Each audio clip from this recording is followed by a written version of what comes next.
The morning Cole Merritt checked his bank balance. The number on the screen was $3,047. He stood at the kitchen counter in the gray light before sunrise, holding his phone with both hands, the way a man holds something he is afraid to drop. The coffee maker gurgled behind him. Outside, the first pale suggestion of dawn was pressing against the Indiana sky, and the maple tree Sarah had planted the year they moved in was standing perfectly still, its branches bare and waiting for a spring that felt very far away. $3,047. 6 months of unemployment, 2 years of widowhood, 15 years of factory work that had ended when the plant closed and took 400 jobs with it, scattering them into the cold air of Hargrove like ash from a chimney. Cole had applied to 31 positions in those 6 months. He had heard back from 9. He had made it to final interviews with 3. He had been chosen by none. He set his phone face down on the counter and picked up his coffee mug. It was a Father's Day gift from Nora given 3 years ago when she was 13 and still believed that her father could fix anything. The ceramic was painted with a scene she had drawn herself, clumsy and earnest, showing a man and a girl standing next to a very large tree. Cole drank from it every morning. He would drink from it until it broke, and then he would feel the break like a small death. The house around him was quiet in the way that houses become quiet after they lose one of the people who made them loud. Sarah had been the one who filled rooms. She had been the one who left cabinet doors open and sang while she cooked and laughed at things on television that Cole never quite found funny, but laughed at anyway because her laugh was worth the confusion. She had been the one who made the house a place where a man wanted to come home. Now Cole came home to rooms that were exactly as she had left them. Her reading chair still sat in the corner of the living room, a deep burgundy recliner angled toward the window where the afternoon light came in best. Her books were still stacked on the side table. A romance novel with a folded page corner, a gardening magazine from 2 summers ago, a library book 14 months overdue that Cole could not bring himself to return because returning it would mean admitting she was not coming back to finish it. He had paid the late fees by mail. He had included a note explaining that his wife had died. He did not know if anyone read the note. He did not follow up. Upstairs, Nora's alarm went off at 6:15. He heard the thud of her feet hitting the floor, the particular rhythm of her morning movements, and then her voice carrying down the stairs with the specific tension of a 16-year-old running late. She appeared in the kitchen doorway wearing her school clothes, her dark hair pulled back in a ponytail that was more convenience than style.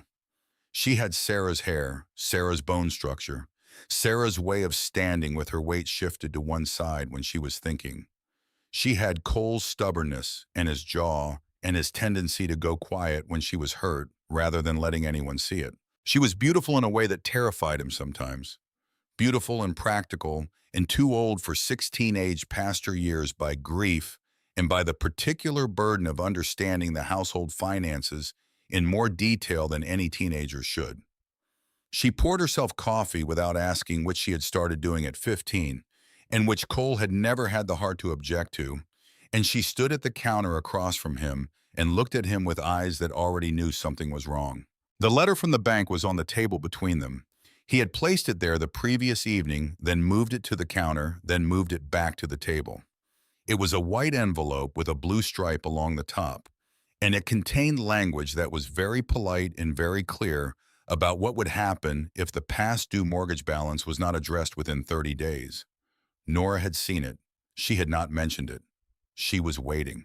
"Mrs. Granville called again," she said instead, "about the Henderson's roof gutters. She wants to know if you can do it Saturday." "Tell her yes." "It's $30, Dad." "Tell her yes." Nora looked at him over the rim of her coffee mug. She did not say what she was thinking, which was a mercy because what she was thinking was the same thing Cole was thinking, which was that $30 for cleaning gutters was not going to address the number on the bank statement, and that the number on the bank statement was not going to improve on its own, and that something was going to have to change very soon, or they were going to lose the house that Sarah had chosen, and that Nora had grown up in, and that held every physical memory of a woman they were both still learning to live without. "There's a thing," Cole said. Nora waited. "Jim Hadley called yesterday, from the salvage yard." "I know who Jim Hadley is." He has a locomotive, a steam engine 1943. It's been sitting on his property for 2 years. He's had an offer from a collector in Chicago. Fellow's coming to look at it tomorrow. Nora set her mug down. She had the stillness of someone who has learned to be very careful before reacting. Jim thought I might be interested, Cole said, based on Dad's railroad history. How much? 3,000. The silence that followed was its own kind of sentence. We have $3,047, Nora said. I know. In the entire world, that is all the money we have. I know what we have. She picked up her backpack from the chair where she had left it the night before. She checked that her history notebook was inside. She zipped it closed with a precise, controlled motion that reminded Cole of the way Sarah used to close things when she was very angry and very determined not to show it. I have to get to school, she said. Nora. We can talk about it tonight. She paused at the doorway. Don't do anything today, Dad. Please, just wait until we can talk about it. He said he would. He watched her walk down the front path to where the school bus stopped at the corner, and he stood at the window until the bus came and she got on and it pulled away. Then he picked up his phone and called Jim Hadley and said he would be there within the hour. Some decisions happen before a man makes them. The salvage yard sat on 10 acres of former farmland at the eastern edge of Hargrove, a sprawling catalog of discarded things rusting peacefully under the Indiana sky. Jim Hadley was 71 years old and had been buying and selling other people's unwanted history for 40 years. He had inherited the business from his father and the eye for value from some deeper place, some instinct that recognized the difference between something that was finished and something that was merely waiting. The locomotive was on a section of track behind the main office building. Engine 447. The numbers were still legible on her side beneath the rust painted in the style of the Baltimore and Ohio Railroad, and she was bigger than Cole had expected, massive and patient, in the way of things built to last rather than to impress. She was coated in a reddish-brown beard of rust. Weeds had pushed up through the gaps in her undercarriage. A bird had built a nest in some recess near the smokestack that no one had disturbed. Cole walked around her slowly. He did not know in that first circuit what he was feeling. It was not precisely recognition because he had never seen this specific machine before. It was something closer to the feeling of hearing a piece of music that you cannot identify but that moves you anyway, reaching something older and less rational than memory. He put his hand on her side. The metal was cold and rough with rust scale and old paint, and beneath his palm he felt the solidity of her, the absolute physical fact of a machine that had been built in 1943 and was still here, still holding its shape against 80 years of neglect and weather. There was something almost moral about that kind of endurance. Jim came and stood beside him. She was built for hauling heavy loads, Jim said. Baltimore and Ohio freight configuration. They built about 60 of this model during the war. Most of them were scrapped when the steam era ended. He paused. Your dad would have known this type. Worked engines like her before they switched everything to diesel. He used to talk about the steam engines, Cole said. Said they had a different relationship with the men who ran them. Said you had to learn a steam engine the way you learned a person. Tom was right about that. Cole looked at the engine number, 447. He had not thought about it consciously during the drive over, but now standing in front of the locomotive, with his hand still resting on her rusted flank, the number surfaced from somewhere deep and specific. His father. His father's voice late at night the year before he died. Cole had been 23 home for a visit, sitting at the kitchen table after dinner, while Thomas Merritt stood at the sink with his back turned, washing dishes and talking in that loose, unfocused way he sometimes talked when he was tired, when his guard came down, and things came out that he would not have said if he had been watching himself. Engine 447, his father had said. And then something else, something lower, something Cole had not fully caught and had not asked about because his father's tone had suggested it was not quite meant to be heard. Cole had been 23 and tired from his drive and not paying full attention, and he had let it go. He had thought of it perhaps twice in the 17 years since. He thought of it now with the specific anguish of a man who realizes too late that he should have asked a question when the asking was still possible. $3,000, Jim said. Cash, and I'll include the section of track she's sitting on. About 50 feet of rail and ties. Cole looked at the locomotive for a long time. He thought about Nora. He thought about the bank letter with its blue stripe. He thought about 31 job applications and 3 final interviews, and the particular exhaustion of a man who has done everything correctly and arrived at the wrong outcome anyway. He thought about his father standing at the kitchen sink saying something too quietly to be heard. He wrote the check. The town found out by afternoon. This was not surprising. Hargrove, Indiana had a population of 4,300 and information moved through it, the way water moves through limestone, finding every crack and filling it completely. By the time Cole drove home from Jim's salvage yard, Mrs. Perdue from the post office had already been in her front yard long enough to see him pull in. By dinner time, he would later learn the story had reached 3 separate coffee shops and the waiting room of the medical clinic on Birchwood Street. He sat in his truck in his own driveway for several minutes before going inside. Nora was home before him. She was at the kitchen table with her school books spread across the surface, but she was not reading them. She was sitting very straight the way she sat when she was holding herself together, and she looked at him when he came through the door with an expression that had gone past anger into something quieter and more devastating. "Jenny Perdue texted me at lunch," she said. Cole sat down across from her. He was very tired. "She said her mom saw you come back from Hadley's salvage yard in a truck pulling a flatbed. She said everyone's saying you bought the locomotive."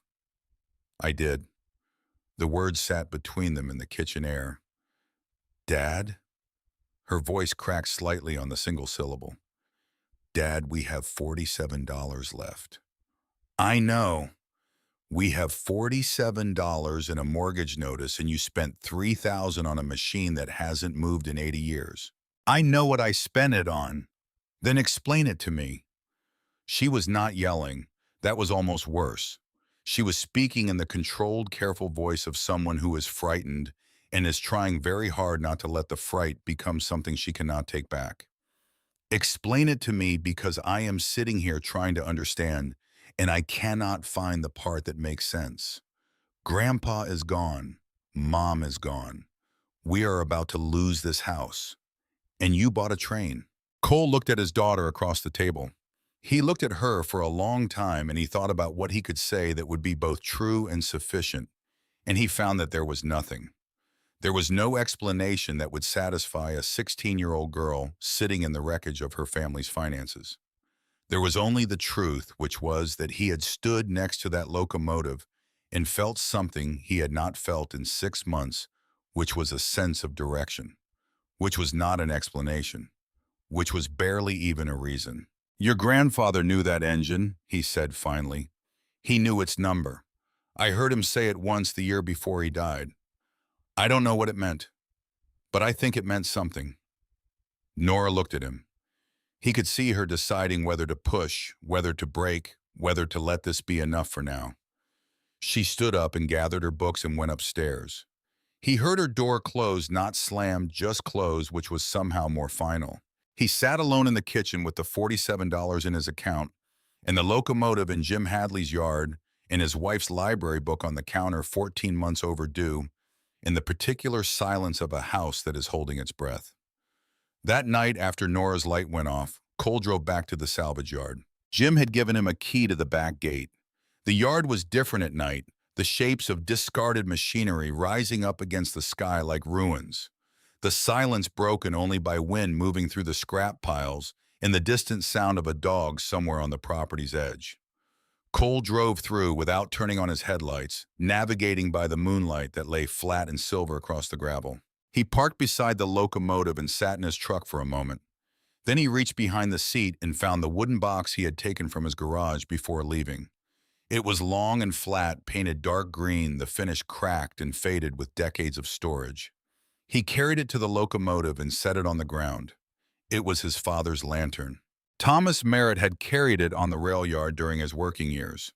Cole had found it in the garage the day he cleaned out his father's workshop 17 years ago, and he had kept it without knowing precisely why, placed it on a shelf and left it there, and not thought about it often, but never thrown it away.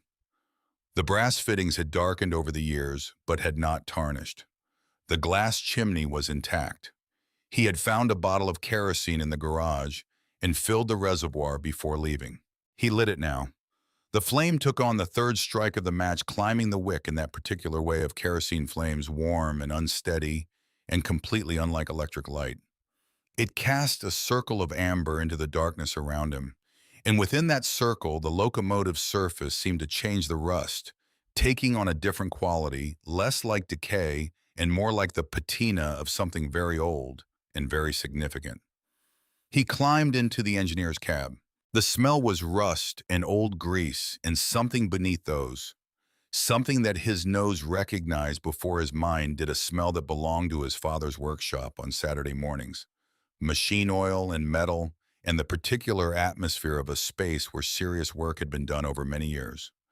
Cole sat in the engineer's seat and held the lantern and looked at the cab around him and tried to imagine his father here. Thomas at 25. Thomas, who had come back from the war with something quiet in his eyes that he never quite explained and never quite lost. He sat there for a long time. The lantern burned steadily. Outside, the wind moved through the yard, and the dog at the property's edge had gone quiet. He did not find anything that night. He was not yet looking. He was only sitting in a place that had connected itself to his father's name in some way he did not yet understand, and letting the connection exist and feeling for the first time in a very long time that he was in the right place. He drove home before dawn and slept for 3 hours and woke to the sound of Nora making coffee downstairs. She did not mention the locomotive at breakfast. He did not either. They moved around each other with the careful courtesy of people who have said things they cannot unsay and are waiting for time to soften them. On the third day, Cole went to the attic above the garage. He had been putting it off, not consciously, not with any clear reason he could have named, but with the particular avoidance of a man who knows that opening a certain door is going to cost him something. The attic held his father's things, the things that had not been distributed or donated after Thomas's death, the things that Cole had boxed and carried up the narrow pull-down ladder one gray November afternoon, 17 years ago, and had not touched since. The ladder creaked under his weight. The attic air was close and warm from the previous day's sun, thick with the smell of old cardboard and forgotten things. Light came through the single small window in a shaft that moved with dust motes.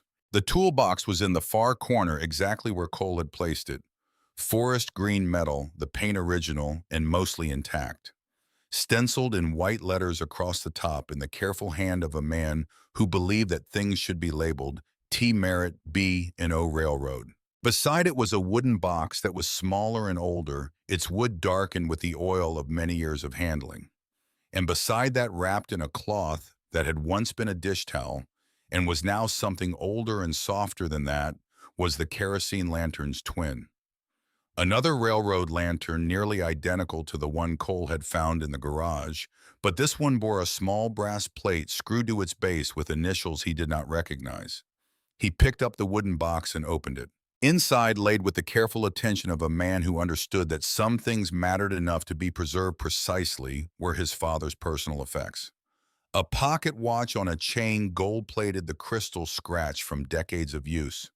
A small stack of photographs bound with a rubber band that had dried and cracked. And Thomas Merritt's Bible. The Bible was leather-bound and had been read so many times that the spine had been repaired twice, the repair work visible in 2 neat bands of darker leather that ran across the original. Cole had seen this Bible on his father's bedside table every night of his childhood. He had never opened it himself. He opened it now. The pages were dense with his father's notations. Small, precise pencil marks in the margins. Words underlined with a single careful line. Occasional dates written at the tops of pages in a handwriting so familiar that Cole felt the familiarity as a physical pressure in his chest. He turned through the pages slowly, not reading, just feeling the presence of his father in the marks, in the habit of a man who had returned to the same pages again and again over the course of a life. Near the back, tucked between the final pages of Revelation and the blank end paper, was a folded piece of paper. Cole took it out and unfolded it carefully. The paper was yellowed at the edges and felt slightly brittle at the folds, the way paper feels when it has been folded and unfolded many times over many years. The handwriting was his father's, but more controlled than the marginal notes, as if the writer had slowed himself down deliberately. He read it once, then he read it again. Then he sat down on the attic floor on the boards between the boxes and read it a third time, and the attic was very quiet around him. The note said, Engine 447, B&O Freight Configuration built March 1943. Operation Safekeeping. What the war couldn't take, the railroad kept. Look for the modifications behind the false panel. The truth is worth more than gold, but it belongs to those who lost everything. Thomas Merritt, 1978. Engine 447. The same number. The same number his father had said aloud in the kitchen the year before he died, in that low, unfocused voice, the voice of a man letting something slip that he had held for a very long time. The same number that was stenciled on the side of the locomotive sitting in Jim Hadley's salvage yard, the locomotive Cole had spent his last $3,000 to buy on an impulse he had not been able to explain. The note had been written in 1978. His father had died in 2006. He had carried this knowledge for 28 years after writing it down, and for an unknown number of years before that. He had placed it in his Bible between the end of Revelation and the blank end paper, and he had kept it there through every year of the life that followed. Cole sat on the attic floor and breathed. After a time, he heard Nora come in downstairs. He heard her set her backpack down, heard the refrigerator open and close, heard her footsteps moving toward the stairs. He folded the note and put it in the pocket of his shirt close to his chest, and he went down. Nora was at the bottom of the attic ladder looking up at him. She was still in her school clothes, and she had a glass of water in one hand, and her expression was the wary expression of a girl who has learned that her father's silences can mean many things. "What are you doing up there?" "Looking for your grandfather's tools." He climbed down and stood in the garage, holding the lantern's twin in his left hand. "I found something." He led her into the kitchen and set the lantern on the table and unfolded the note and placed it in front of her. She read it. He watched her read it. He watched her face move through several expressions in sequence, the wariness giving way to confusion, the confusion giving way to something more alert, the alertness settling into a careful stillness that meant she was thinking hard. "Engine 447, she said. "That's the one you bought." "Yes." "He wrote this in 1978. She looked up. "That's 28 years before he died." "Yes." "He knew about this specific locomotive by number." She read the note again. "Operation Safekeeping. What does that mean?" "I don't know yet." She set the note down and looked at it without touching it, the way you look at something you are not yet certain you have permission to touch. "He says the truth is worth more than gold, and that it belongs to those who lost everything." She was quiet for a moment. "What kind of truth is that?" "I don't know yet," Cole said again. "But I'm going to find out." "The false panel," she said. "He says to look for the modifications behind the false panel." Cole picked up the note. "I'm going out to the yard tonight."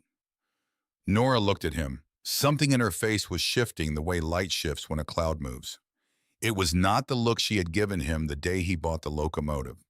It was something different, something more open, something that reminded him of the way she had looked at 12 before grief had taught her caution. "I want to come," she said. He thought about it.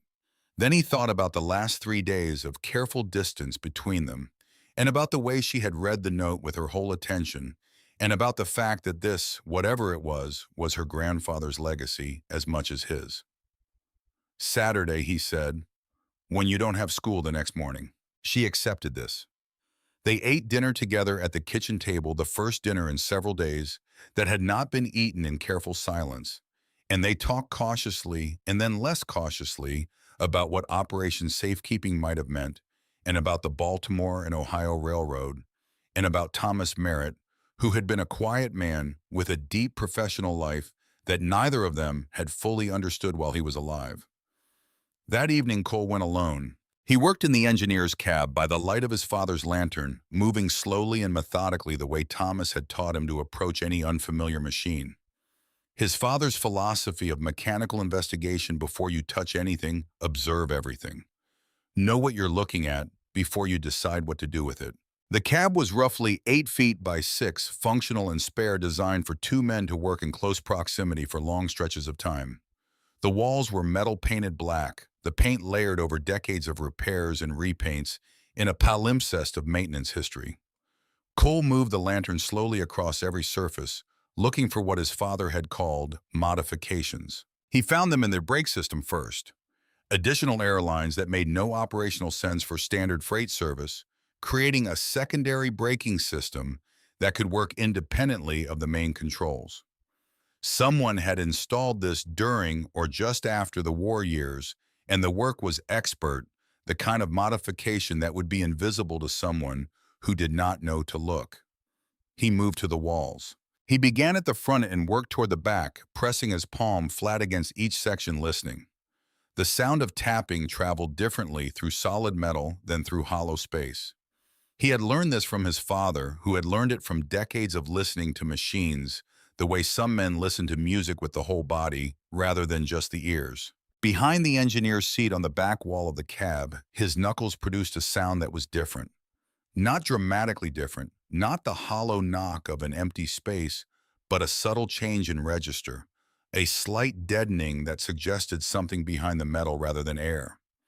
He brought the lantern close. The paint on this section was fractionally newer than the paint on the surrounding wall.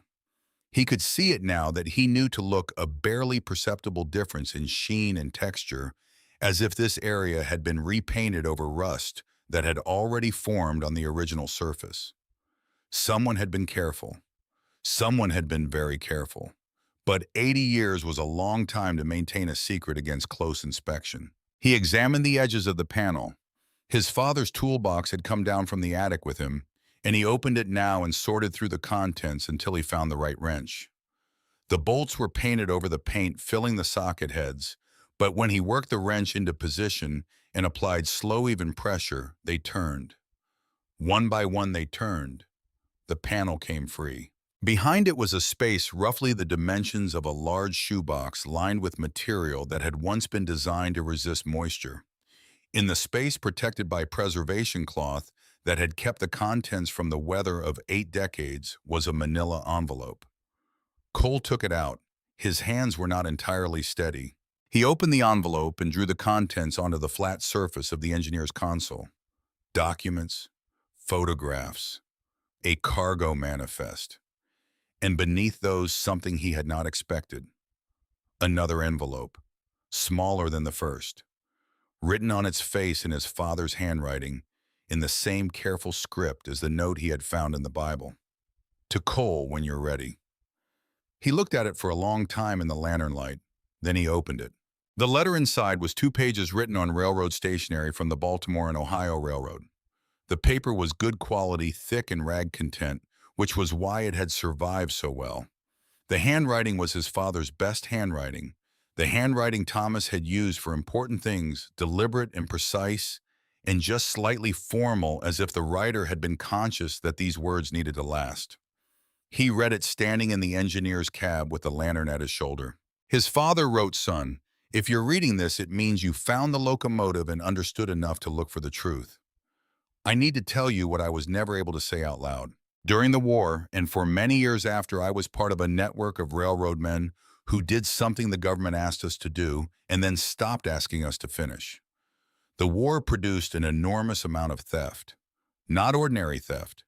Systematic, organized theft carried out by the Nazi government against Jewish families across occupied Europe.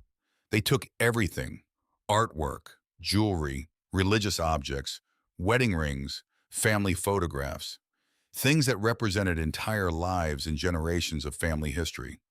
When the Allied forces pushed east and the war began to turn, they captured some of the trains carrying these stolen items. Engine 447 was one of those trains. Cole stopped reading. He looked at the locomotive around him. He looked at the bolt holes where the panel had been the secondary brake system that made no operational sense. He looked at the cargo manifest on the engineer's console. He picked it up and read the first line. Special Cargo Manifest. Classification Restricted. Operation Safekeeping. Baltimore Processing Center to Midwest Distribution Point. April 15th, 1943. Below that a list. Artwork classification pending. Precious metals assay required. Religious artifacts historical significance. Personal effects. Categories A through M. He set the manifest down and picked up the photographs. They were black and white printed on the thick paper of the era, and they showed men loading wooden crates into freight cars. The crates were marked with symbols he did not immediately recognize. In several of the photographs, he could see the interior of what appeared to be a warehouse paintings, leaning against walls, sculptures shrouded in cloth objects whose significance he could not determine from the images alone. And in three of the photographs, standing among the workers with his face turned partly toward the camera, was a young man Cole recognized despite the decades and the quality of the print. Thomas Merritt, his father at perhaps 25. Lean and dark-haired and carrying himself with the particular straightness of a young man who has recently come through something that required everything he had and is still processing what that means. Cole picked up the letter again.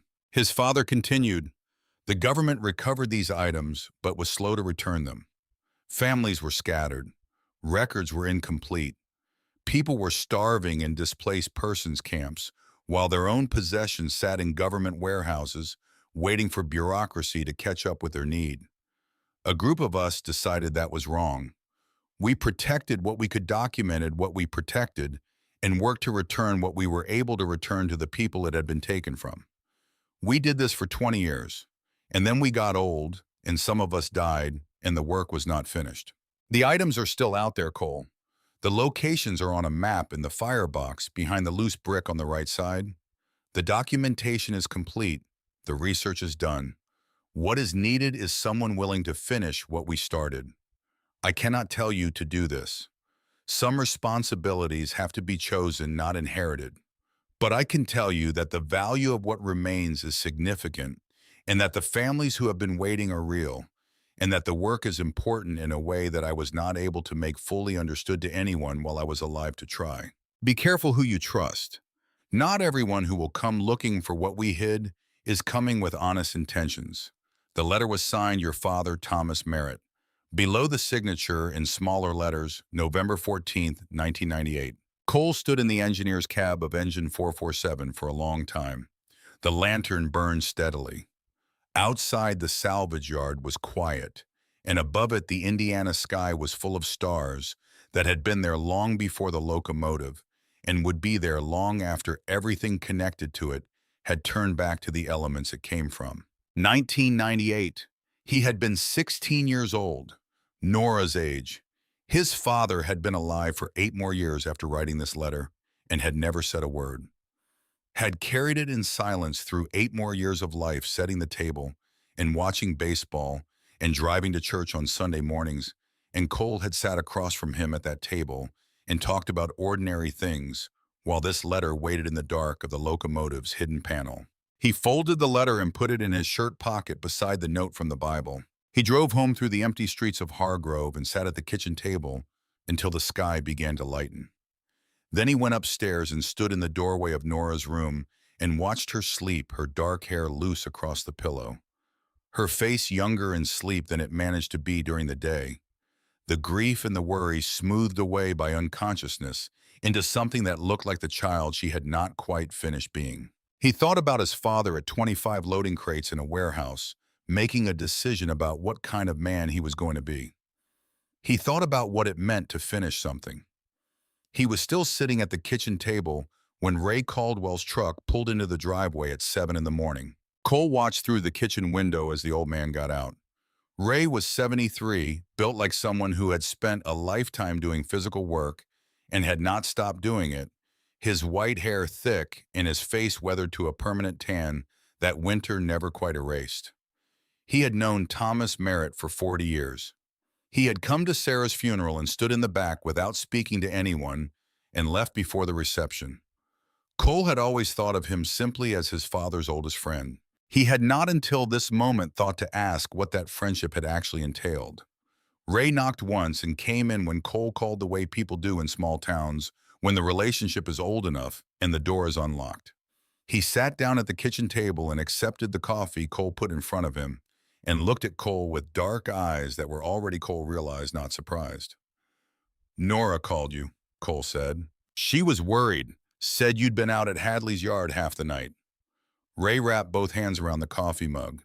"She didn't say what you found, but she said you found something." Cole reached into his shirt pocket and put both pieces of paper on the table between them. Ray looked at the note from the Bible for a long time without touching it. Then he looked at the letter. He read the letter all the way through and then read part of it again. And when he set it down, his expression was the expression of a man who has been waiting for something to happen and is now watching it happen and is not entirely sure whether he is relieved or afraid. "You knew," Cole said. "It was not an accusation. It was just the recognition of a fact." "I knew some of it," Ray said. "My father knew more. He was part of it from the beginning. When he got too old to manage his piece of the operation, he passed what he knew to me." He was quiet for a moment. "Your father's instructions were specific. I was not to seek you out, not to suggest, not to hint. If you found the locomotive and came to the truth on your own, then you were the right person to continue the work. If you never found it, that was an answer too." Cole looked at him. "You've been waiting 17 years. Tom believed that if a man is meant to do something, he'll find his way to it. He didn't want you pushed into a responsibility you hadn't chosen." Ray picked up his coffee. "He also knew you well enough to believe you'd choose it if you found it.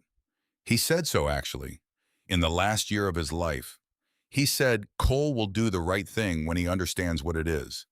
He just needs to see it for himself." Cole looked at the letter on the table. The coffee maker had gone quiet and the kitchen was very still. "There's a map," Cole said, "in the locomotive's firebox." "I know. And there are people looking for what my father hid."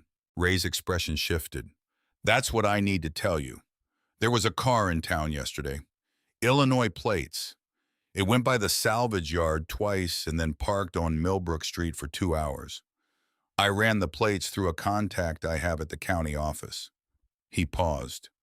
"The vehicle is registered to a company called Strauss Asset Recovery, LLC, out of Chicago." Cole was quiet. "There are people who have been looking for what your father's network protected for a very long time," Ray said. "Some of them believe they have a legitimate claim.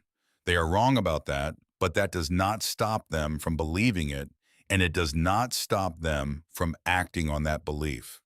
He met Cole's eyes directly. "You need to understand what you are getting into. It is not only about the things your father hid.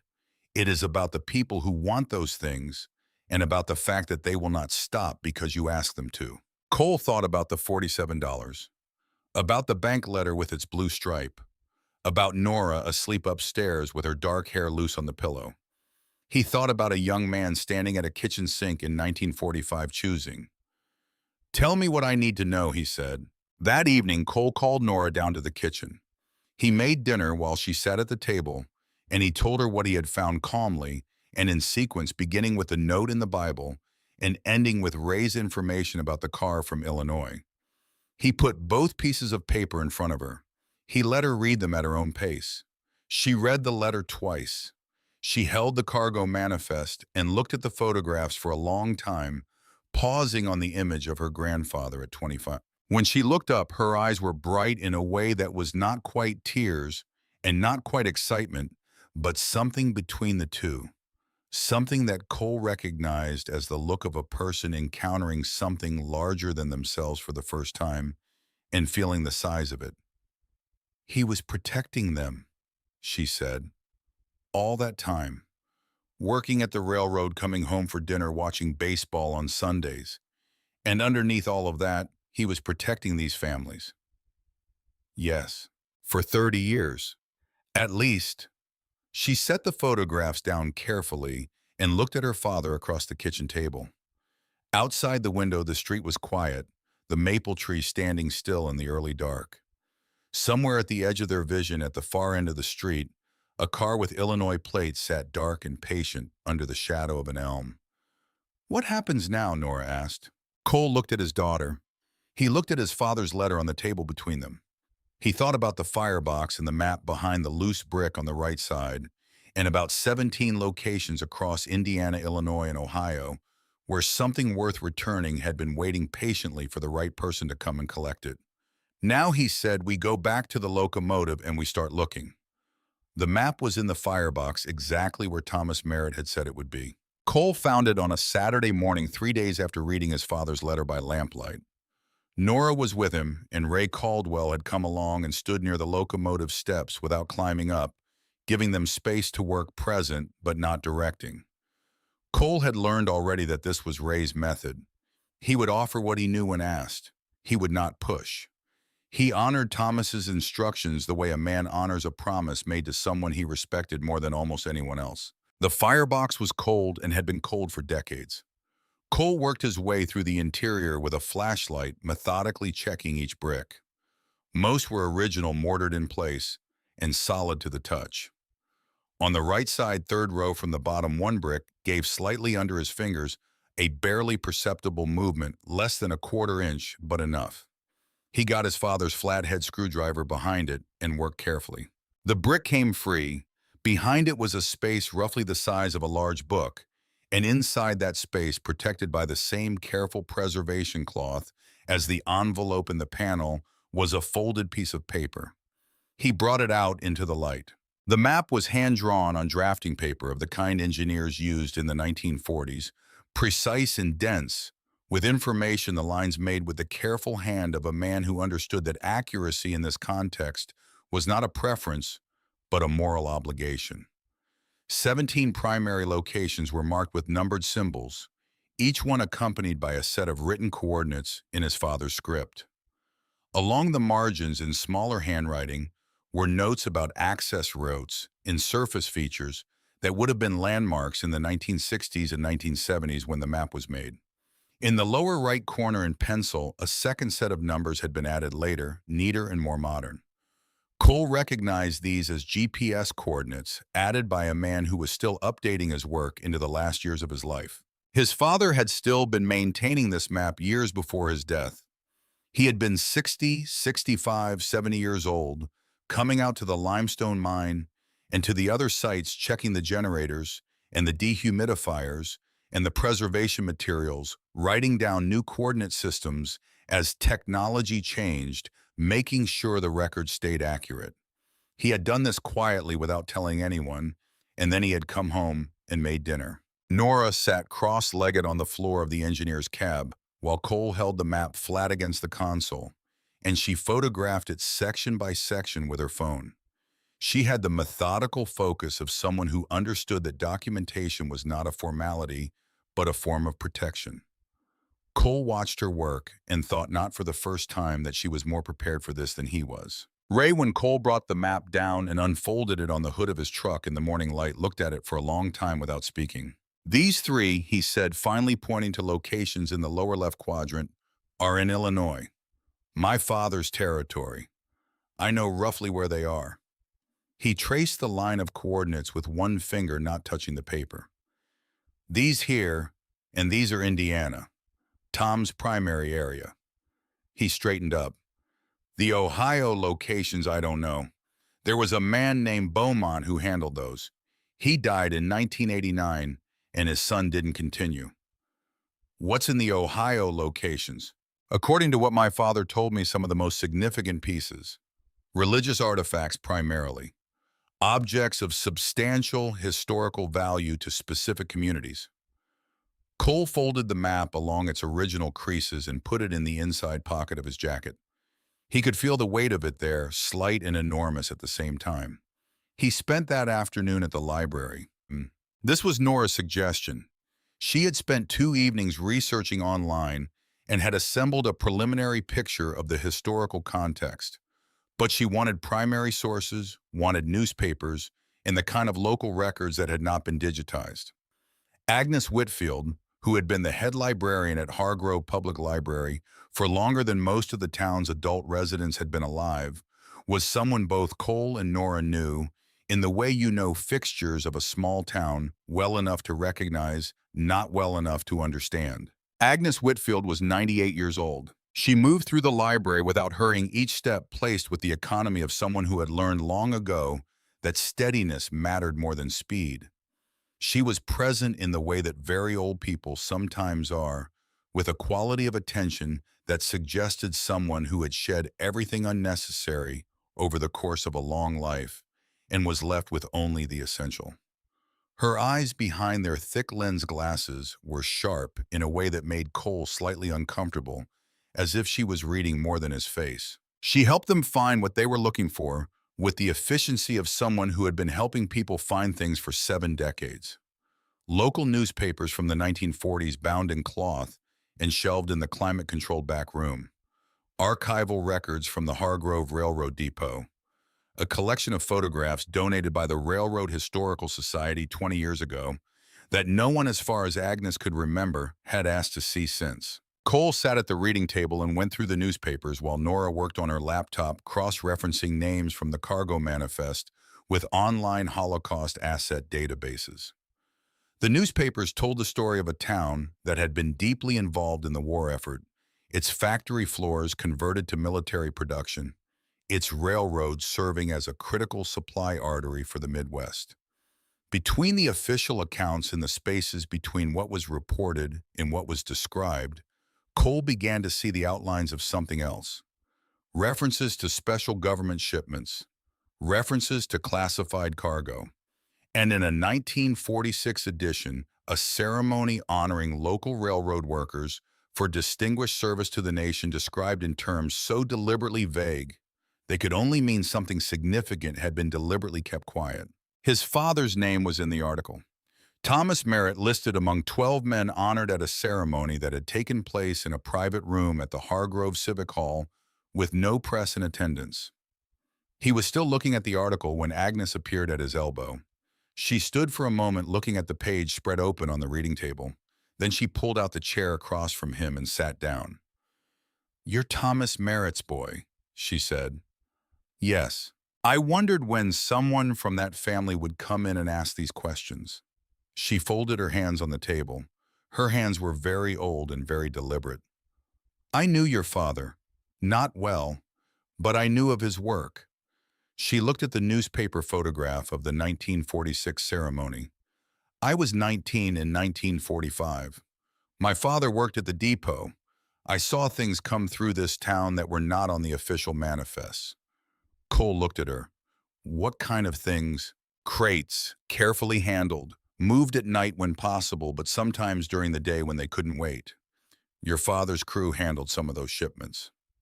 She paused. "I also saw something else. In August of 1945, there was a man in custody, German military being transported by Army MPs through Hargrove on their way somewhere. When they stopped for fuel at the depot, some of us saw him through the vehicle's window." Cole waited.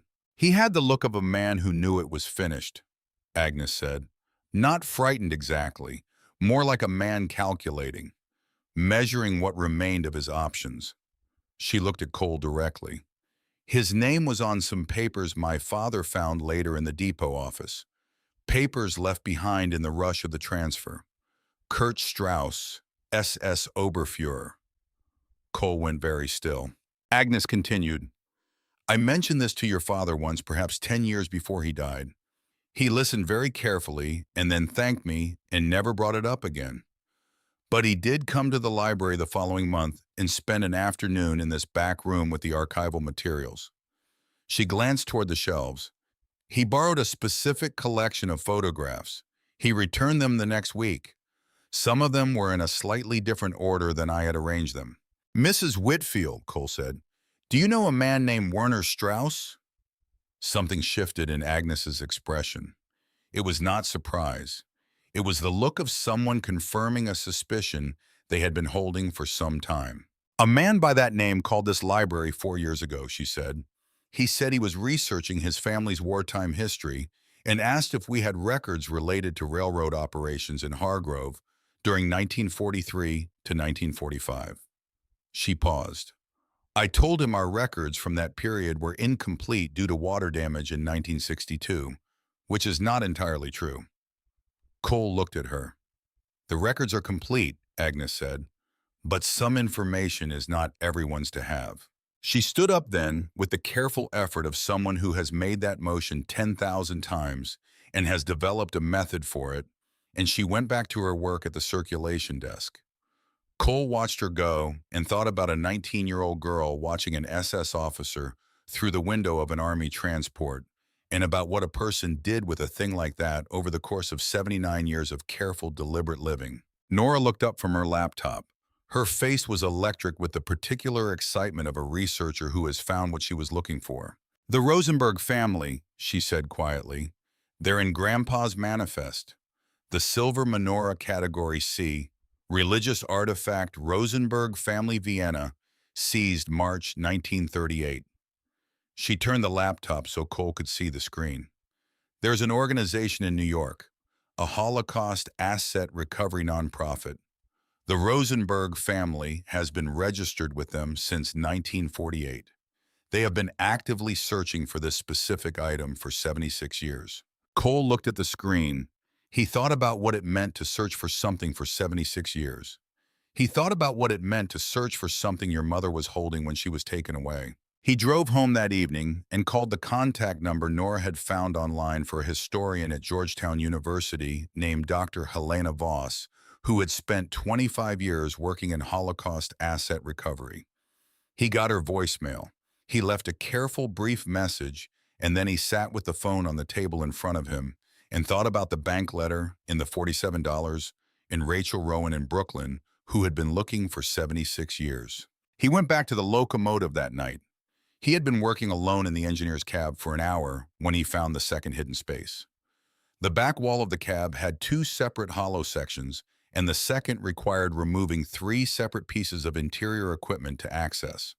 It was larger than the first and had been sealed with double layers of preservation cloth, as if whoever stored these materials wanted an extra barrier between them and the world. Inside was a collection of German military materials, Wehrmacht documents official and stamped and signed, a military officer's personal effects, Iron Cross and campaign ribbons, photographs of men in SS uniform, personal letters in German handwriting Cole could not read, and a single photograph that was different from the others. It showed Engine 447 but younger, the paint clean and the markings military rather than American Railroad livery.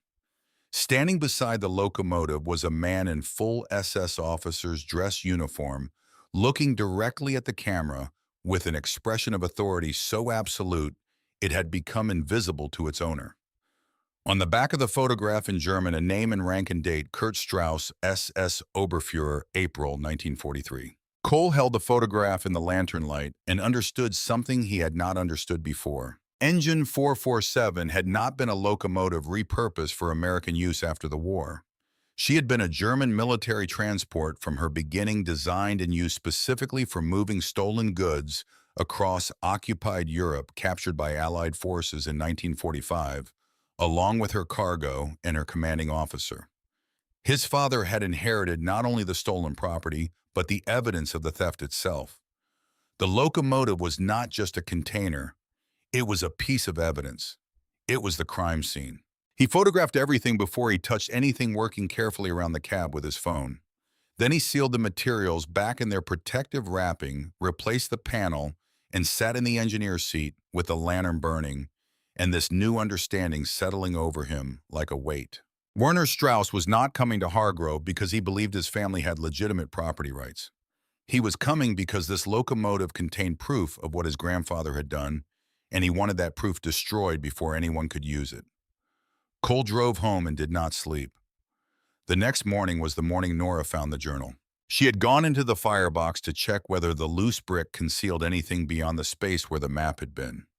She was methodical in there, running her hands along the back wall, and her hand found what Cole's had not, because she was shorter and reached the lower section at a different angle. The false back wall was in the lower portion of the firebox's interior, disguised as original brickwork, but built on a different substrate. She found the edge by accident in the release by persistence, and she called Cole with a voice that was trying to be calm and not quite succeeding. The journal was inside. Leather-bound dark brown, his grandfather's name embossed on the cover in gold that had faded but remained legible. Thomas Merritt. The leather had the deep patina of something very old and very handled, and when Cole opened it, he found the first entry dated May 15th, 1945. The handwriting, younger than anything else he had seen, looser, less controlled, the handwriting of a 25-year-old man, writing quickly because he needed to get the words out before they became too heavy to carry. He brought the journal to Dr. Helena Voss that afternoon. She had arrived from Indianapolis 2 days earlier, a woman of 60 with silver hair, cut short, and wire-rimmed glasses, and the bearing of someone who had spent decades in serious rooms doing serious work. She had already spent 2 days examining the locomotive and the first set of documents with the focused thoroughness of an expert who understood what she was looking at. She read the journal in silence while Cole and Nora sat across from her at the salvage yard's old office table that Jim Hadley had let them use. Ray was there too in the chair by the window, his hands on his knees, saying nothing. The office smelled of motor oil and old metal and the particular dusty warmth of spaces that have been used by working people for a very long time. Dr. Voss read for 40 minutes. She turned the pages with great care. Occasionally, she stopped and sat still for a moment before continuing. When she finished, she closed the journal gently and set it on the table and took off her glasses and pressed 2 fingers to the bridge of her nose. The journal revealed what Thomas Merritt had never been able to say aloud. His network had not only protected assets. In the years immediately after the war, when Holocaust survivors were dying in displaced persons camps, while their own possessions sat in government warehouses, bound by bureaucracy, Thomas and his colleagues had made unauthorized distributions. They had quietly liquidated items whose ownership could not be established and transferred the funds directly to families in immediate need. They had broken official policy to save people who could not wait for official policy to save them. And they had documented everything. Every transfer, every family helped, every dollar distributed. 30 years of careful, meticulous record-keeping by a man who understood that what he was doing might one day need to be explained and who was prepared to answer for all of it. Cole, Dr. Voss, said your father and his network returned an estimated $50 million in stolen assets to Holocaust survivors over 30 years. Without government funding, without legal authority, and without any public recognition. She put her glasses back on. The documentation quality is the most complete private record of this kind of work I have ever encountered in 25 years in this field. Nora said, how much is still in the locations on the map? Based on these records, approximately $137 million in current value. Items that are documented, researched, and in many cases already matched to specific families. Dr. Voss looked at Cole steadily. The total your father's network protected, both what was returned and what remains, is approximately $187 million. The number sat in the office air. $30 for cleaning gutters, $47 in a checking account, $187 million in oiled canvas in the dark. Cole thought about $3,047. He thought about the bank letter, about 31 job applications, about Nora sitting across from him at the kitchen table with her coffee and her school clothes and her terrible, accurate understanding of their financial situation. He looked at the journal on the table. He looked at his father's handwriting through the cover, invisible now, but present the way his father had always been present in things Cole had not known to examine closely enough. Then he looked at Nora. She was watching him. She had been watching him since Dr. Voss said the number, and her face was doing the thing it did when she was thinking very hard and very fast and had not yet arrived at a conclusion. He watched her arrive at it. I know what you're thinking, she said. Nora, you're thinking about the house, about school, about what that number would mean for us. She held his eyes without flinching. And I'm thinking about a woman in Brooklyn who has been looking for her family's menorah since 1948. The office was quiet. Grandpa spent 30 years, Nora said, going home for dinner and watching baseball and never saying a word, and underneath all of it protecting families he would never meet for a promise he made when he was 25 years old. She put her hands flat on the table. I am not going to be the reason that ends. I don't care about the house. We'll figure out the house. This is not about us. Cole looked at his daughter for a long time. He thought about Sarah, who would have said something very similar in very different words. He thought about his father, who had made the same choice at 25 that Nora was making at 16. He picked up the journal and held it carefully. Then we need to move fast, Dr. Voss said, because Werner Strauss is not going to wait much longer. She proved right faster than any of them had expected. Cole arrived at the salvage yard the following morning to find clear evidence that someone had been in the locomotive overnight. Not vandalism, nothing damaged or taken, but the precise, careful disorder of a professional search, every hidden compartment accessed by someone who already knew exactly where to look and what to look for tools, moved in ways that suggested systematic examination conducted by a person who had done this kind of work before. They had found the compartments. They had not found the journal which Cole had taken home. They had not found the map which he kept on his person at all times. But they had confirmed that the locomotive held what they were looking for, and they had left without taking anything, which meant they were building toward a larger move. Ray was quiet when Cole called him. Then, they're confirming the scope before they act. We need to be ahead of them when they do. Dr. Voss spent the afternoon on the phone while Cole and Nora worked to photograph and catalog every remaining document. Nora built a digital archive on a cloud server and uploaded everything with the fast, focused efficiency of someone who understood that the physical originals could be taken, but the digital record could not. When she finished, copies of every document existed in 3 separate locations. What happens next? Nora said, closing her laptop.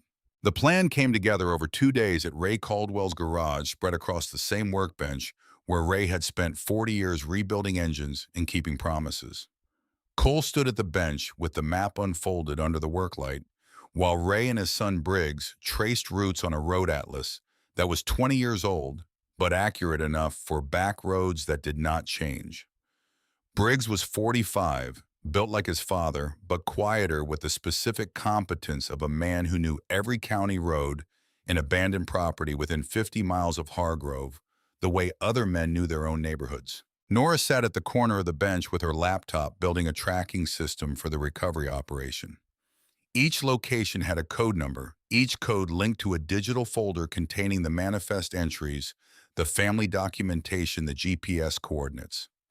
If anything went wrong, the documentation would survive regardless of what happened to the physical originals. 17 locations, 3 already unreachable, buried under parking lots and subdivisions. 14 accessible. Cole planned to work through the nearest sites in the first several nights and save the limestone mine for last, because the journal said it held the most significant collection, and because he wanted to understand the full scope before he went to the place his father had called the heart of it. Cole and Nora would work together always.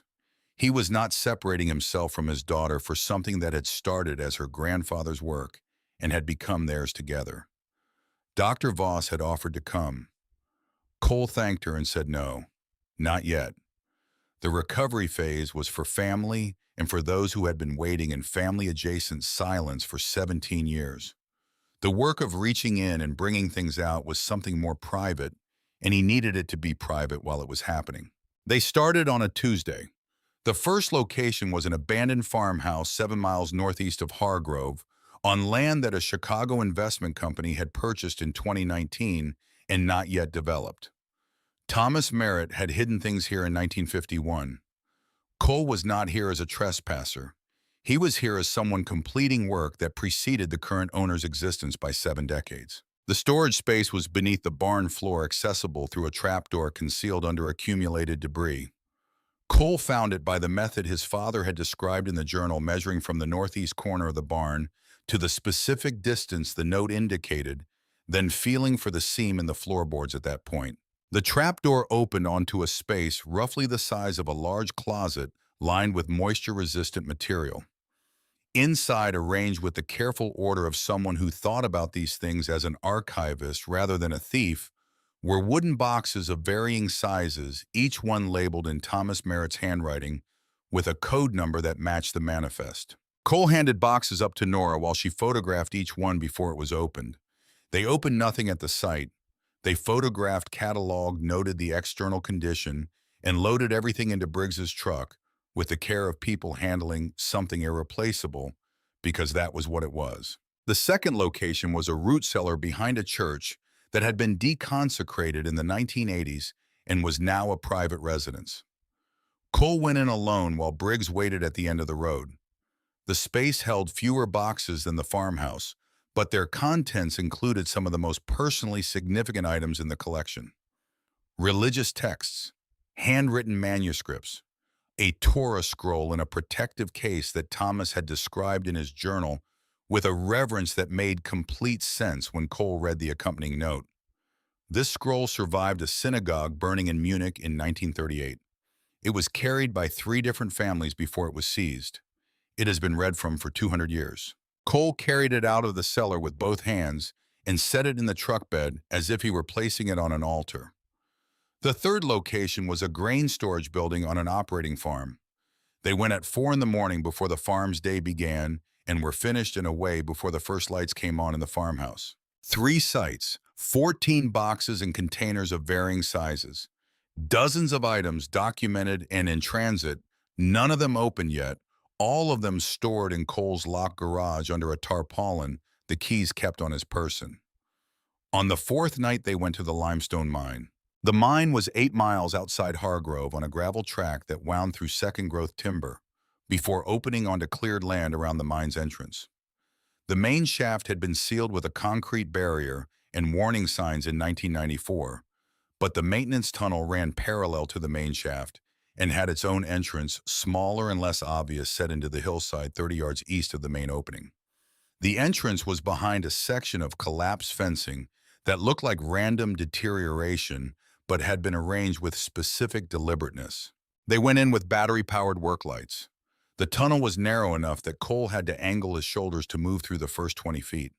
After the narrow section, it widened into a first chamber, and beyond that was a second chamber that Thomas Merritt had not built but had inherited and improved over 60 years. Cole was the first one through the chamber entrance, and he stopped. The room was approximately 40 feet by 30. The ceiling was 12 feet at its apex, following the natural curve of the limestone. Along 3 walls, wooden shelving units had been built with the precision of someone who understood structural requirements, load-bearing and solid, anchored to the stone with bolts set in mortar. On the shelving were boxes, dozens of them, arranged with the categorical logic of a museum storage facility. In the center of the room, a generator sat on a rubber-mounted platform, and from it ran cables to a series of dehumidifiers positioned along the walls. The generator was running. It was a newer model, perhaps 15 years old. His father had been maintaining this room into the last years of his life, driving out here in his 60s and 70s to check the equipment to replace what needed replacing, to make sure the work continued even as his body slowed. Cole stood in the center of the room and turned slowly. The air was cool and dry and completely controlled. The generator hummed with the steady, purposeful sound of a machine that has been doing its job without interruption. On the shelves, protected from the conditions that destroyed unprotected materials, was the collected evidence of a systematic crime against thousands of people, preserved by one man's 60-year refusal to let the evidence of their lives disappear. Nora came in behind him and stopped. She looked around the room in silence. Cole watched her take it in, watched her read the labels on the shelving units, each one marked with the same coded system from the manifest. She walked to the nearest shelf and read the tags on 3 boxes in a row. Vienna, Prague, Amsterdam. "He built a museum," she said. The words came out quietly, not quite meant to be heard. "Underground, for people he never met." Cole went to the nearest box and opened it. Inside nested an acid-free packing material that had been replaced at some point in the last 2 decades, was a silver menorah approximately 18 inches tall. Its base was engraved with lettering, and its branches curved upward in the classic form each cup precisely made. It caught the work light and held at the silver, unmarked by tarnish, preserved as completely as the day it had been packed away. Attached to it was a tag in Thomas Merritt's handwriting. Not a code number. A full note written in the deliberate hand of a man who believed that objects could not be separated from the people they had belonged to. Cole read it aloud. Silver menorah, Rosenberg family, Vienna. Carried from Vienna to Paris, 1938. Seized at French border crossing, December 1938. Recovered Baltimore processing facility, 1945. Family status. Ruth Rosenberg, mother confirmed deceased, 1942, Auschwitz. Solomon Rosenberg, father confirmed deceased, 1942. Rachel Rosenberg, daughter confirmed, survived, relocated, New York, 1947. This item belongs to Rachel Rosenberg. Returned to her or to her descendants. She will be looking. Thomas Merritt, 1998. Cole read the note twice.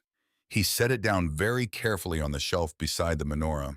He stood with his hands at his sides and looked at the menorah in the work light and thought about a family carrying this object from Vienna to Paris in 1938, carrying it because it was a connection to everything they were, and about a daughter who had survived when her parents had not, and who had been looking for 76 years. He thought about his father in 1998 sitting in this underground room writing that note.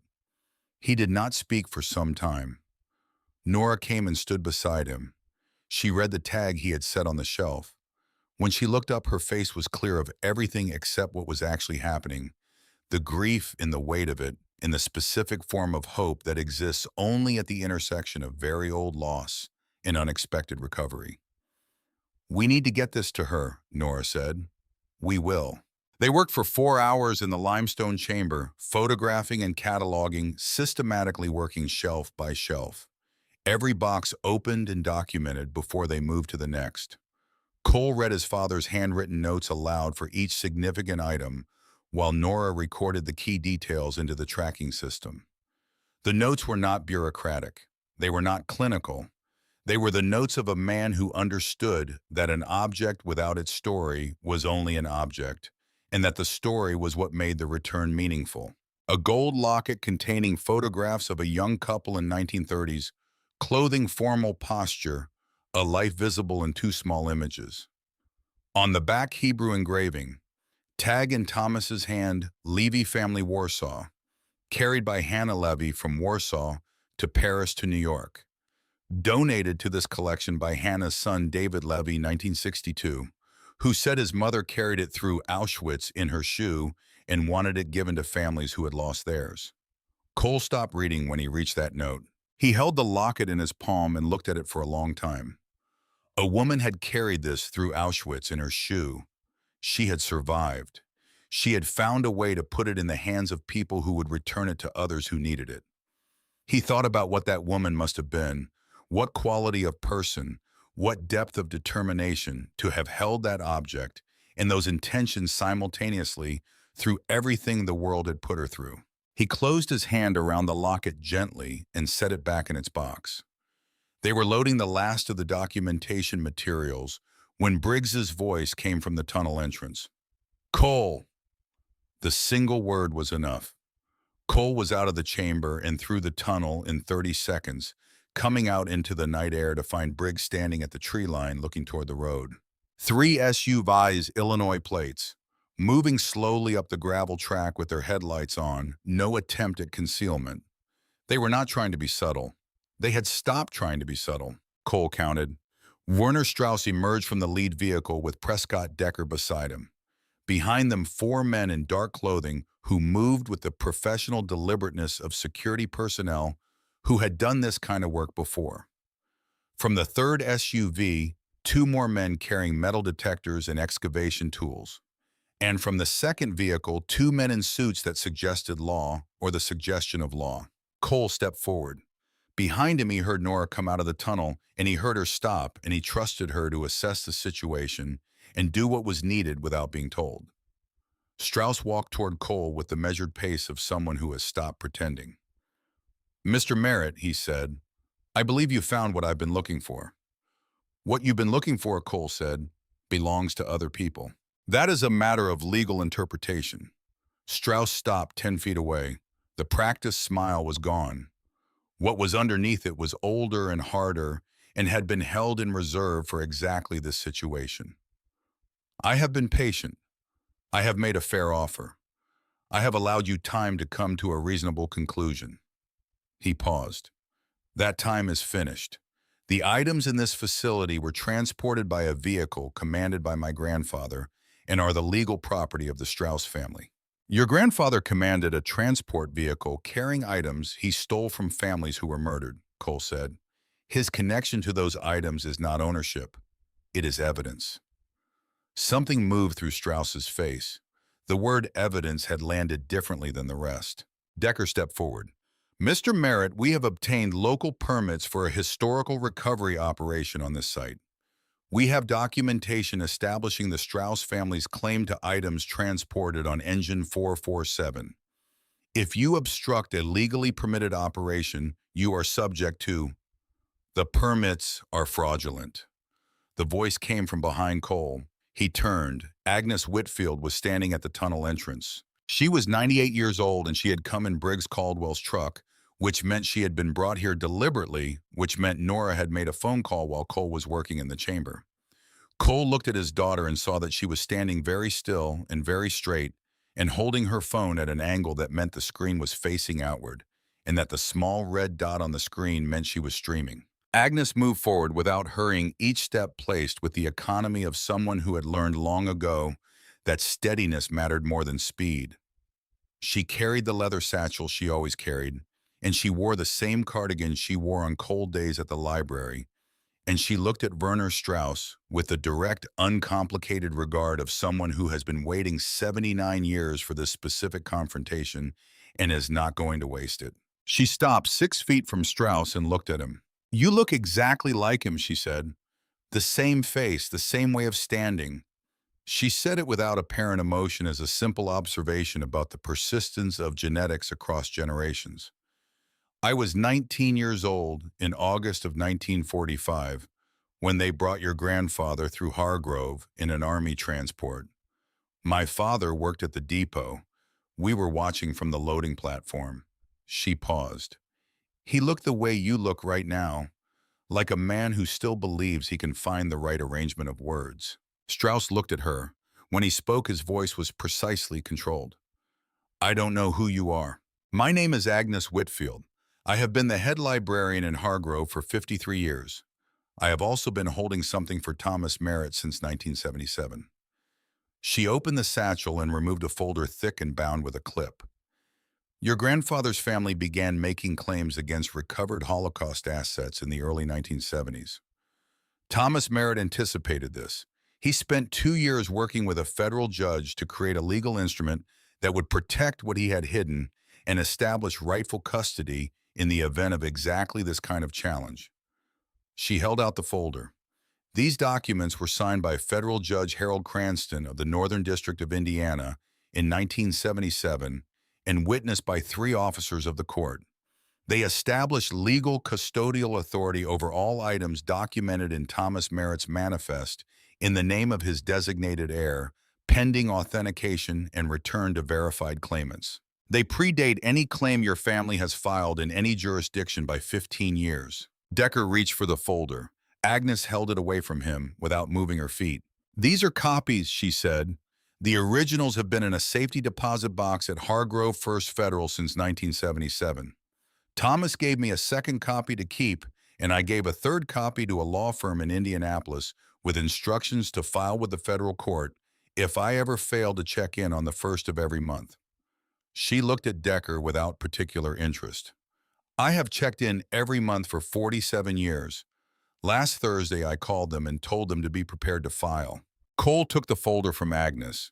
He opened it and looked at the first page, and what he saw was his father's signature at the bottom of a legal document in the same handwriting as the letters in the journal and the notes on the objects, and below that a judge's seal and 3 witness signatures dated November 3rd, 1977.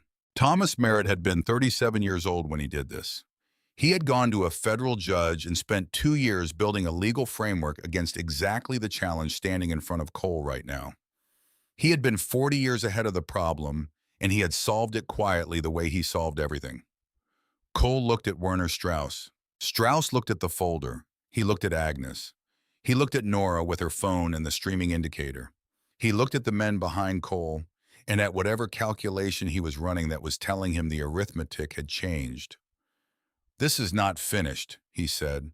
"I know," Cole said, "but it's finished here tonight." Nora spoke without lowering her phone. "I've been streaming for 14 minutes. 9,000 people are watching. The Holocaust Memorial Museum's social media account has already shared the stream. So have 4 survivor organizations." One of Strauss's security men was looking at his own phone.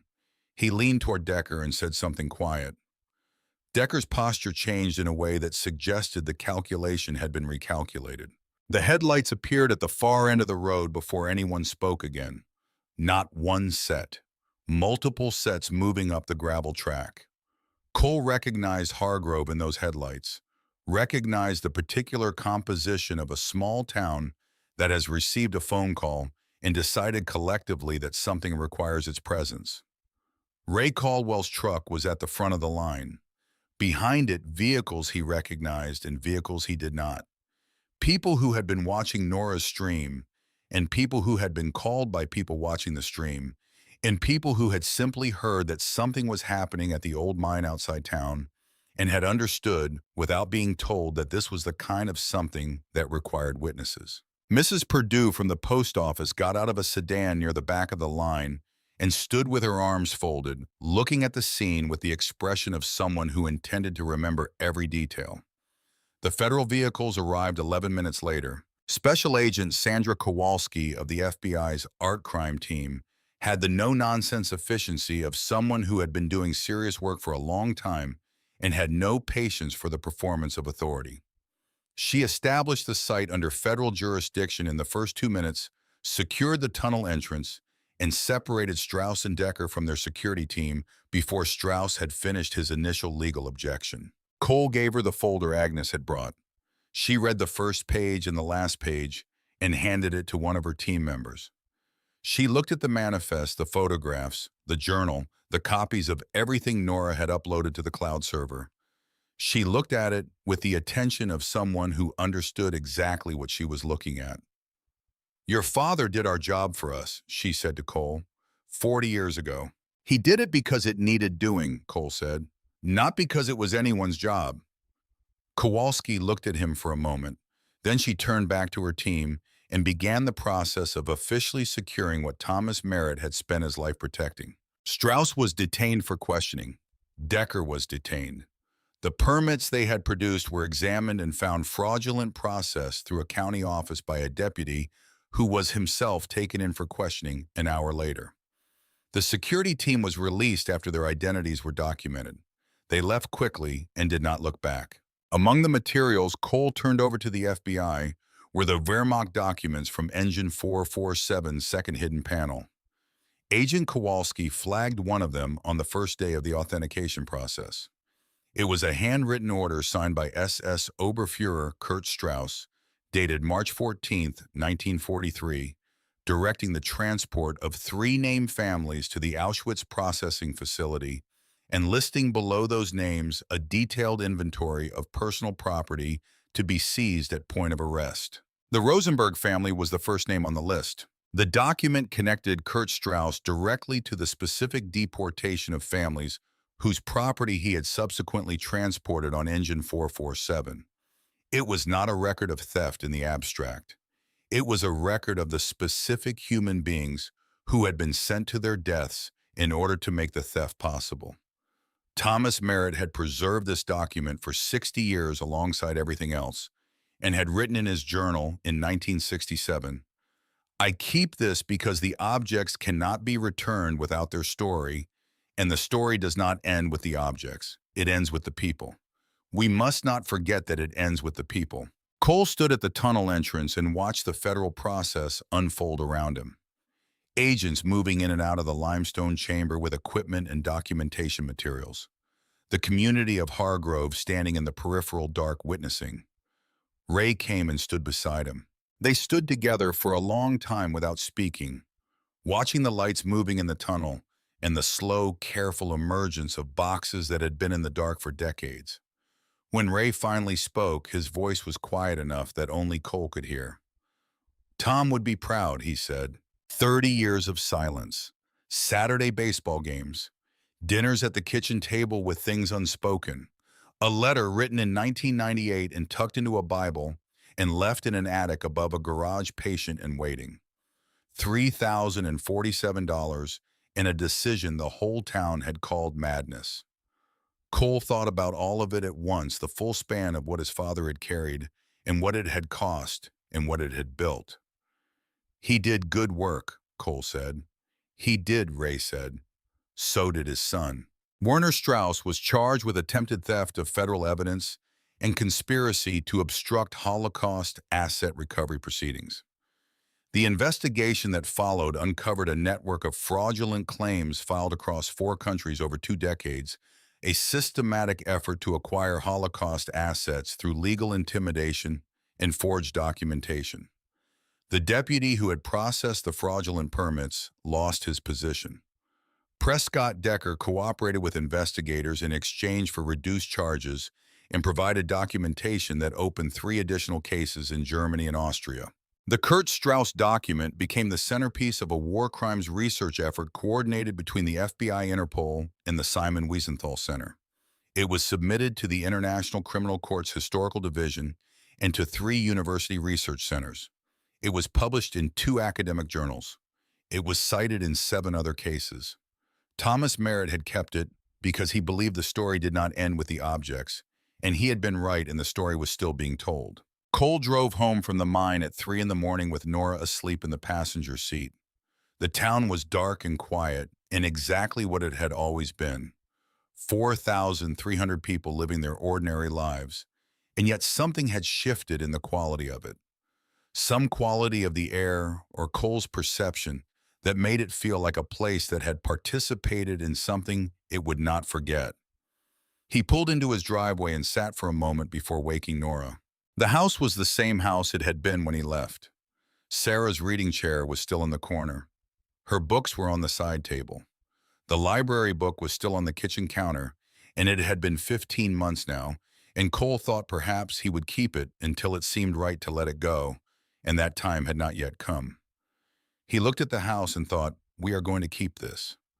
Rachel Rowan came to Hargrove on a Thursday 2 weeks after the night at the mine. She came in a car driven by her daughter, and with her came her daughter's daughter, and her daughter's daughter's daughter. 4 generations of a family that had survived, because Rachel had survived a lineage that existed, because a 19-year-old girl had been separated from her parents at a French border crossing in December of 1938, and had found a way through everything that came after. She was 92 years old and small, with white hair and dark eyes that were still entirely present, still looking at things with the full attention of someone who had learned very early that attention was not a luxury. She walked with a cane and without apology.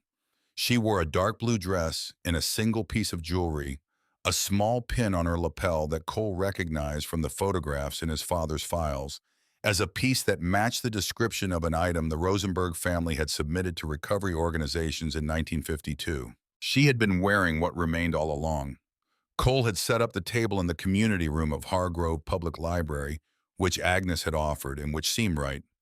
Dr. Voss was there. Agnes was there. Ray was there. Nora sat beside Cole, and she had dressed carefully for the occasion in a way that suggested she understood it was an occasion without being told. The menorah was on the table when Rachel came in. She saw it immediately. She stopped in the doorway and looked at it from across the room, and the distance between the doorway and the table was perhaps 20 feet. And she crossed it slowly with her cane and her daughter's hand at her elbow, and the room was entirely quiet. She stopped in front of the table. She looked at the menorah for a long time without touching it. Cole watched her face and saw things moving through it that he did not have words for, things that belonged to a 92-year lifespan and a December morning in 1938 and everything that had come after. Her daughter had her hand. Her granddaughter was standing very still. Her great-granddaughter, who was 7 years old, was watching her great-grandmother with the complete, uncomplicated attention of a child who knows something important is happening, even without understanding what it is. Rachel put out her hand and placed it on the menorah's base. She held it there for a moment. Then she lifted it, both hands, the way you lift something precious and familiar, with the specific confidence of a grip that knows the weight. My mother carried this, she said. Her voice was steady.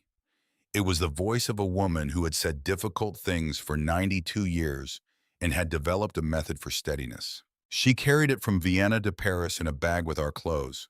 She said it was the thing she would not leave behind. She said that as long as we had it, we were still ourselves. Rachel held the menorah and looked at it. They took it from her at the border. She was still holding it when they took it. She was holding the handles and a man in uniform took it from her hands. She paused. That was the last time I saw her. The room was entirely still. Cole looked at his daughter. Nora was crying without covering her face or making any sound, tears running cleanly, her eyes open and on Rachel. She did not look away. She did not try to stop. For once in 2 years of careful composure, she let what was happening be exactly as large as it was. When she finally looked at Cole, the tears had stopped on their own, and her face held the clear, open expression of someone who has just witnessed something they will spend the rest of their life measuring other things against. Ray Caldwell, 73 years old, who had kept a secret for half his life and waited 17 years for Thomas Merritt's son to knock on his door, put both hands over his face and sat very still. Agnes, 98 years old, who had been 19 when she watched a German officer in an army transport and had spent the following 79 years being careful with what she knew and ready with what she had been trusted to hold, stood with her hands folded at her waist and watched Rachel Rowan hold the menorah and did not try to manage what she was feeling. Rachel held the menorah for a long time. Then she set it down carefully and looked at Cole. Who was the man, she said, the man who kept it? My father, Cole said. Thomas Merritt. He was a railroad engineer. He came home from the war with a responsibility he hadn't asked for, and he kept it for 60 years without telling anyone.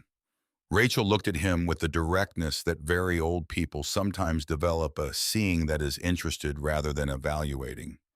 He never knew my name, she said. He knew your name, Cole said. He kept records. He tracked families. Your name is in his journal from 1947, and from 1965, and from 1977. He paused. He updated the records every few years. He wanted to know that you were still there, still looking. Rachel was quiet for a moment. Then she said, he watched for me for 50 years and I never knew. He watched for all of you, Cole said. Hundreds of families. He watched for all of you. She looked at the menorah. She looked at Cole. She looked at Nora, who was looking back with the clear, open expression of someone fully present in a moment and knowing it. Thank him for me, Rachel said. However one does that. I think he knows, Nora said quietly. I think this is what he was waiting for. 6 months later, Cole stood beside engine 447 in the morning light. The locomotive had been restored not to operational condition, but to the dignity of a thing that deserved to be seen clearly. The rust was gone, replaced by the original black paint in the original style. The brass fittings had been polished. The numbers on her side, 447, were repainted in the Baltimore and Ohio style, precise and permanent. She sat on the original section of track from Jim Hadley's yard, 50 feet of rail, and ties relocated to the grounds of what had been the salvage yard and was now something else entirely. The Thomas Merritt Memorial Holocaust Education Center occupied the converted salvage yard buildings and 2 new structures built with grants, family donations, and contributions from organizations Cole had not known existed before this year. Dr. Helena Voss was its director. She had accepted the position without hesitation and had brought 2 colleagues from Georgetown and a network of international contacts that was already producing research collaborations with institutions in 6 countries. The archives were in the climate-controlled room in the main building. Thomas Merritt's documentation preserved and digitized and accessible to researchers and families from around the world. Since the center had opened, 43 additional items from the manifest had been matched to living family members and returned. 11 more matches were in process. The Ohio locations, which had seemed beyond reach after the death of Thomas's colleague Beaumont in 1989, had been accessed through documentation Cole's father had preserved, and their contents were being authenticated in cooperation with a research institution in Cincinnati. Warner Strauss had been indicted on 7 counts in federal court. His trial was scheduled for the following spring. The network of fraudulent claims he had operated was being unwound across multiple jurisdictions, and 3 families who had received inadequate settlements through his operation were having those settlements reviewed and corrected. Nora was leaving for Georgetown in September. Full scholarship, international relations, and Holocaust studies. The precise intersection of the work she had stumbled into in a salvage yard in Hargrove, Indiana, and chosen to continue. She had spent the summer interning at the Education Center, doing the work with the focused competence of someone who had found the thing she was meant to do before she was old enough to have expected it. Cole had found work, not the factory work that had defined his professional life for 15 years and then disappeared. Something different. The Education Center needed someone to manage the physical operations of the facility, to oversee the preservation of the locomotive, to be present for the families and researchers who came from around the world. Cole did this work with the quiet competence of someone who had found the right fit after a long misfit within sight of Engine 447 every working day. The mortgage was current. The library book had been returned with a donation and a note. Mrs. Perdue from the post office no longer looked at Cole with pity when she saw him on the street, though she still looked at him with something which was probably the permanent expression of a woman who had witnessed the beginning of something she planned to tell her grandchildren about. The bell that Ray Caldwell had restored and mounted on Engine 447 was the last thing Ray had done before stepping back from the active work of the center. He was 73 and had been carrying his father's obligation for 50 years and had watched Thomas Merritt's son fulfill the promise, and he was entitled to step back. He came to the center twice a week and sat in the archives room with a cup of coffee and answered questions from researchers who found that the living memory of someone adjacent to this history was more useful than any document. Briggs Caldwell ran the maintenance operations. Agnes Whitfield, 98 years old, came in on Tuesday and Thursday mornings and sat at the volunteers' table near the entrance and spoke with visitors. She had stories that no archive contained, and she told them in the direct, unadorned way of someone who had been accurate about important things for a very long time and saw no reason to change the method. The bell rang at noon every day. Cole heard it now standing beside the locomotive in the morning before the center opened, before the first visitors arrived in the quiet that belongs to early hours, in places that will be busy later. The bell's note was clear and sustained a sound that traveled out across the grounds and into the streets of Hargrove, and diminished slowly the way sounds diminish when the air is still. He put his hand on the locomotive's side. The metal was warm from the morning sun, warm and solid under his palm. 80 years of history, and the specific history of one man's refusal to let the wrong thing stand, all of it present in the surface he was touching. He thought about a young man standing in a Baltimore warehouse in 1945, surrounded by the stolen evidence of thousands of ruined lives, choosing a responsibility that would define the next 60 years of his life without offering him a single day of public recognition for carrying it. He thought about a note written in 1978 and a letter written in 1998 tucked into a Bible and left in an attic above a garage patient and waiting for someone with enough sense to buy the right train. He thought about Rachel Rowan lifting a silver menorah in the community room of Hargrove Public Library and saying, "My mother carried this." Nora came out of the main building and crossed the grounds toward him, carrying 2 coffees in the ceramic mugs they kept in the center's kitchen. She was wearing her work clothes, her hair pulled back, her face carrying the focused morning expression that was entirely her own, that belonged to the person she was becoming and had been becoming all along beneath the grief and the worry and the $47. She handed him his coffee and stood beside him looking at the locomotive. "Rachel called yesterday," she said. "From Brooklyn. She wanted to know if she could bring the menorah back for the opening ceremony. She wants it here in the building. She said it should be where people can see it." Cole looked at the locomotive. He thought about a woman in Vienna in 1938 deciding what she would not leave behind and about what that decision had preserved across 86 years and a war and everything else the world had put in its way. "Tell her yes," he said. Nora nodded. They stood together in the morning quiet while the bell's note faded into the Indiana air, and the day began to come toward them with all its ordinary requirements, its small tasks, and its human complications. The irreducible work of being alive in a place and time that asks something of you. The locomotive stood on its tracks, still and permanent, going nowhere, having already arrived. Some journeys looked like standing still from the outside. Some stillness contained more movement than anything with wheels. A railroad man had known this. He had built his understanding of it into a machine. In 1943, one hidden panel at a time, one careful note attached to a stolen object belonging to people who deserved to have it back. His son had found it. His granddaughter would carry it forward. The bell had rung. The morning was clear. The work continued.